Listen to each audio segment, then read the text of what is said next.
Yan mga master. Nala namin sa shop. Bago natin sana ano nyo muna yung i-view yung product diyan sa baba.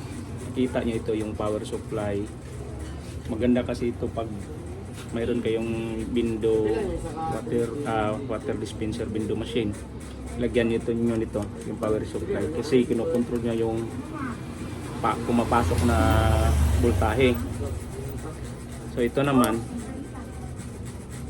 yung timer, lahat pindutin niya yung view product, makikita nyo dyan lahat sa baba yung mga gagamitin natin sa window water dispenser window machine. Itong pump, yung naiwan pala yung doon, queen slot, kinukuha pa na i-charge. So i-view nyo yung product sa baba, makikita nyo lahat. So bago natin umpisahan, hintay lang muna natin si Master Charles. Kinukuha pa niya yung queen slot. Ang problema nito, gumagana lahat pero walang tumatagat na tubig. So titingnan natin mamaya. Standby lang tayo saglit.